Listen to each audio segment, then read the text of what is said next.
we now know how to design, analyze finite state machines, so we move into writing Verilog code to describe finite state machines.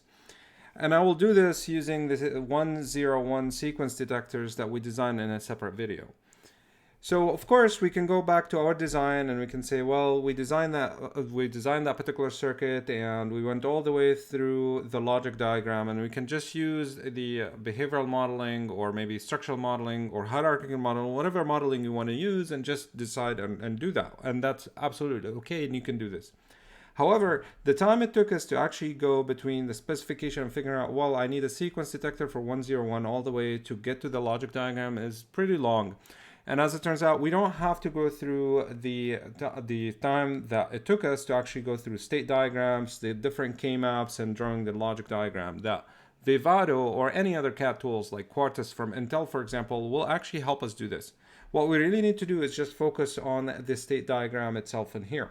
So if we go back very briefly to the steps, the design steps that we have, really it tells us these are the design steps, and you have to go through them to get from a state diagram all the way to circuit diagram. As it turns out that these here can be taken care of using a CAD tool like Vivado or Quartus from Intel. So all you really need to do is just draw the state diagram, and that's it. So the code that I'm about to show you, it's really straightforward and simple to follow. There isn't much to it. All we're gonna do is we're gonna say, okay, I need a sequence detector. You're gonna go on paper, figure out like the examples and whatnot. You're gonna go and draw that state diagram. You can of course go ahead and just implement everything, but in Vivado we don't. So we're just going to focus on this guy and just describe the state diagram. So let me show how we can write Verilog code to describe the state diagrams. So I went ahead and we're going to start with the Mealy example, the one that we see in here. I went ahead and I created a module called Mealy 101 detector. This is the 101 detector. And of course it takes inputs as clock, reset, X, and Y. Okay, so well, this is a sequential circuit, so really it should have three parts. Part one is actually the state register. For example, we called it register before sequential, but now we can just call it state register part, and we're gonna have to figure out what the next state logic is, okay? And then of course we're gonna have output logic, like any other sequential circuit we've done. So okay, what about the state register? Well, we need a state register, and here we have decided that I have three states, so I need to figure out maybe a couple flip-flops will be fine if I'm using binary encoding. So all I have to do is just say register 1 to 0, and that will be state register, of course, and we need to do state next like we've done before. And now the differences in here is the following. I can definitely go and put different numbers within state register, state next, or whatever it is, but as it turns out, it's just easier to deal with S0, S1, and S2, and we can change the encoding pretty quickly if we wanted to. So what we need to do is we need to define a few local parameters. For example, we can say S0, and I want it to contain the value 0. Of course, you can go and tell me it's 2 binary 0, 0. But for now, I'm just going to call it 0 for simplicity. Local param S1 equals 1. For example, local param S2 equals 2, and then we can say local param S3 equals 3. We don't have S3, so technically we can just do away with that. We don't need an S3 as per se. All right, good. So that's basically the state register. Now, what do we need to do? Well, the state register part, these are just, I'm defining that I need two registers, and I just defined what S0 and S1 and S2, so my code is a little bit simpler. I don't have a bunch of zeros and ones. It's just the states, and it reflects that state diagram I have in front of me. So the state register here, I'm going to do it with an always, and as we've done before, with the positive edge of the clock, and of course negative edge of maybe reset n. Okay, since it's active low, reset n, and then we're going to do begin and an end, and like we've done before, if not reset underscore n, then the state register should have the value. And now it's up to you. So this is now where comes this particular arrow in here. So this arrow tells me you don't have to put 0. What we need to do is we need to start with S0, and we have defined what S0 is already in here. So if your S0 is not 0, it's 1 or 2, it's like, it will do it. Like, meaning if you decided to code S0 or something else, you don't have to change your code in here. You can just change the local parameter. But anyway, so that's how we're going to do that in here. And the next one will be else. For example, we can say state register will be the value of the state, whatever is in the next. And then we're going to go in here and figure out what the next value is. And here's really what finite state machines and how mechanical it is. Describing finite state machines in Verilog is extremely mechanical. All you have to do is just have a state diagram like in front of me here, and a bunch of a case statement and a bunch of if statements. So let me show you. We're going to do it in an always, okay? And I don't have to go through the design and figure out what type of flip-flops or what type of gates we need to do. All we have to do is just describe the behavior of this particular state diagram. So I'm going to say always, and I'm going to say it, and I'm going to do the start, and then I'm going to do begin and end, and then here. So what do I need? Well, I'm going to say case, what is the current value of the register? What's the current state? And then I'm going to end the case. Okay, what's the current state? Well, the current values I can take is either S0, S1, or S2. If you think about it, that's it. Of course, if I have S3, I would have wrote S3 and whatnot. But just to capture that maybe I'm going to get stuck in S3 or something, or if I have like states that I'm not using, I'm just going to use the default in here so that I can actually capture all these cases. So here's the default. So what do I do inside each one of them? Well, here's the deal. I'm going to stop at S0 in here, and I'm going to take a look at it. And really, what I'm asking is the following. If the input X is asserted, that means it's 1. What should I do? Well, state, I believe it should be here. The next state should be, let me just do that here. Yep, state, for example, next equals S1. All right, so I'm saying if, while I am in S0, and if the input X is asserted, the next state should be S1. And that's it. So what do I have to do next? I say else. If it's not the case, basically we say else, and then we say the next state should be what? Well, S0. I'm just basically following this diagram. So I stopped at S0. If S0 and I got an input that is 1, you go to S1. If you get an input that is 0, you stay in S0. And you go ahead and you just fill the rest of them in exactly the same way. So I'm going to copy and paste them in here. So I have that in here and I have that in here. And we'll figure out what to do with the default. But for example, for S1, let's see it. If S1, if I get an input that is asserted, that is 1, I'm going to stay in S1. So I'm just going to say, well, if you get an asserted that's S1, that's fine. And if you get a 0, I'm going to move to S2. So that basically tells me that you have to go to S2 in here. All right, so let's do S2 in here. S2 is telling me if you get a 1, you go back to S1. If you get a 1, you get back to S1. That's perfectly fine. And here it's telling me if you get a 0, go back to S0. And I did get that correctly. All right, so let me just double check. S1, 0, 1, 2, 1, 0. Okay, that's fine. And then the default, you can do whatever you want. So the default, for example, you can just say, hey, go to S0. For me, I'm just going to say whatever the current state is. Just stay in it. It doesn't matter whichever you choose. And that's pretty much it. So that is for the next state logic. Frankly speaking, we have figured out the state register, and we have described this way. We described the state diagram in here. So all we have to do is just figure out the output. We haven't done the output. I have highlighted that the output is here, and let's read it. So how do we figure out what the output is? The output, I'm going to say assign y equals, well, how do I get an output 1? So I'm going to take a look at my diagram in total. I'm going to see whatever it is 1.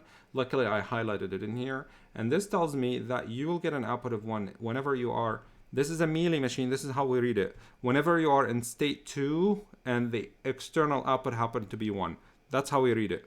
So if this error is stemming from state 2, that means this output is tied to state 2. So if you are in S2 and the external input is 1.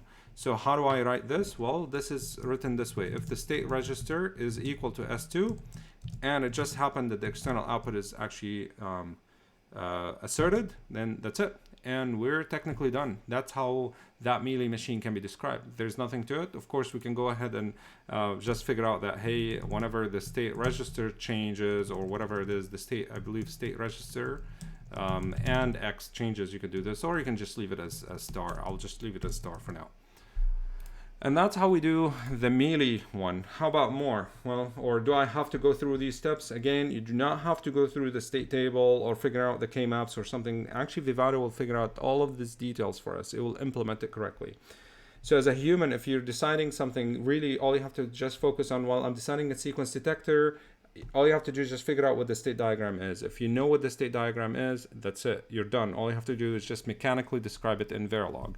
And because we have decided to split this code into 3 parts, this split will help us really reduce a lot of clutter. Well, it seems to be verbose, but the way we actually do it, it's really understandable. So let's do the more machine. Okay, so I'm going to actually go through my design in here. I'm going to go to my more machine, and really all I have to do is just focus on this guy and just describe it. So I will base my code on the Mealy machine because they're extremely similar. So I went ahead and I created that more machine in here. So I'm going to just do that in here. That's basically the Mealy machine or the Mealy code written. Of course, I need let's go through it. The inputs and output are the same. However, I need, well, two flip-flops are enough. So the state register should be only 2 bits. But now I am actually using S3. So I'm just going to code it. This part is the same. I want it when it's reset to go back to S0, and this part here should be the same. That's fine. And now this next state logic is what's different, so I'm going to have to recode that. And of course the output logic as well is different, so I'm just going to do that now here. So how do I describe this? Well, it's really straightforward. Again, I need to figure out based on the cases. I have S0, S1, S2, and now I just need to add S3 because I do have it and I care about it in this particular case. So S3, and then of course if X, for example, something, and then else you do something else. Okay, so what do I need in here? I'm going to say state next equals, and here we're going to say state next equals. All right, so let's see what it is. So S0 in here, what do I want with S0? If the input is 1, the next state should be S1. So that's good. If the input is 0, we stay at S0. So that's good. How about S1 in here? Well, S1, if the input is 1, we stay in S1. So that's good in here. If the input is 0, we go to S2. So that's good here. How about S2? Well, S2 here, it's telling me if the input is 1, you should go to S3. So that's a change in here. So we're going to change it. And of course, if the input is 0, you're going to go back to S0, and that's exactly here. Okay, what about S3? So S3 is here. It's telling me if X is asserted, basically it's 1. The next state should be S1, I believe, in here. All right, and then if you have a 0, you should go back to S2, and you don't even have to think about the correctness. Well, at this point, you're just describing, you're writing Verilog code. If your state diagram is wrong, your code will be wrong. So spend some time on the state diagram before you actually code it, because the coding part is really mechanical. There's nothing to it. All right, so we go in here. I'm going to just keep the default to keep the current state. And then what about the output? Well, the output in this particular case is simpler. I didn't highlight it, but I can. And all I have to do is just say, well, whenever the current state, which is the state register, is exactly S3. Of course, if you have it more than S3, let's assume that you want the output to be also asserted whenever it's S0, you can just say, well, and for example, state register or the current state basically is S0. For example, if you want it to be that way. We don't in this particular case. I'm just going to remove that one here, and we are done. That's it. I described the Mealy machine and the Moore machine. I spend, I believe, more time designing and figuring out the details here with the implementation than I actually done with the coding.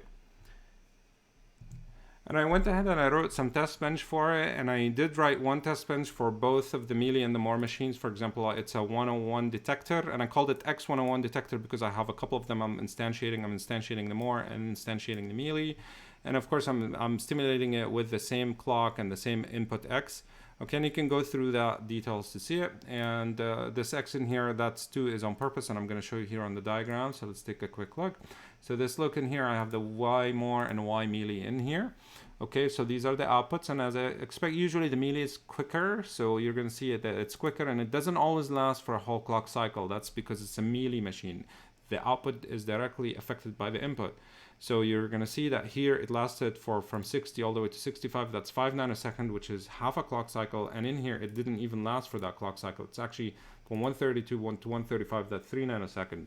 And that's why I actually added that too, so that I show you that effect. However, for a Moore machine, it's usually delayed. And not only this, it lasts for the whole clock cycle. So it's more synchronous. If you're using the output for some other synchronous circuits, it might be more useful to use the Moore machine. Okay, so take a look at this code in here and just see it. I'm technically looking for a sequence of 1s and 0s. So if this happened here, probably here. So let's do that. So I got a 1 in this active edge of the clock, and then I got a 0 in this active edge of the clock, and then I got a 1 in here. Let me just see it. It's a 1, and then, no, hold on. It's 1 in here, and then 1 in here, and then 0. So I got 1, 0, and then here, the minute we got into a 1, whenever the input got a 1, you're going to see that the Mealy outputted that directly, but the Moore machine is still waiting for the next active edge of the clock. When the next active edge of the clock came in, it actually asserted its output. You can see the same thing happens in here. Just before I go, I just want to show you that if for some reason or another you were getting errors within your state machines, you can technically see the internal states. So let me just show you. We can do, for example, scopes, and we can do object. And within these scopes and object, for example, this is the melee machine, for example, and inside the melee machine, I have the state register. You can just basically go and drag it in here just to see that state. Okay, and I'm going to remove that parameter in here so that it doesn't bother us. And then you can just go in here without saving and just say relaunch simulation. It will relaunch the whole simulation without actually saving anything. So my simulation has been relaunched, and let me just show you. You will see that value in here. Let me just show you. So this is actually the state register. I believe we decided that's for the melee, I believe. Let me just pause on it a little bit. That's actually UUT1. And according to my code unit under test 1, it's actually the melee. So these are the melee ones. And you can see that it stayed for state 0 for a while, then state 1, and then it stayed at state 2. And you can see it. Like if I actually go to my melee state diagram, let me just show you. What this diagram tells me is the output is usually asserted here. Okay, when is it asserted? Whenever you're in state 2 and the input gets to 1. So I'm taking a look. This is actually state 2, and the input got asserted to 1, and that's exactly when it got asserted. So this is really useful if you want to actually see the states and just debug your code. Of course, again, you can just add any of them. For example, I just added the melee. I can add the other one. For example, I can just say, I believe, scope, and then object. And within the scope, you can say, well, I want the UUT 0, and then you can say the other state register, for example, and you can just do that here on the top. Of course, you're going to have to relaunch that simulation to actually see the other states. Hopefully, the other states we're going to have to see S3 because I'm seeing 3 states in here in total. And yes, I do see it. It's 0, 1, 2, and 3. And you see it. It's in actually whenever you are in state 3, it gets asserted. The output gets asserted. The output gets asserted in here. So this functionality is very useful when you're debugging finite state machine codes.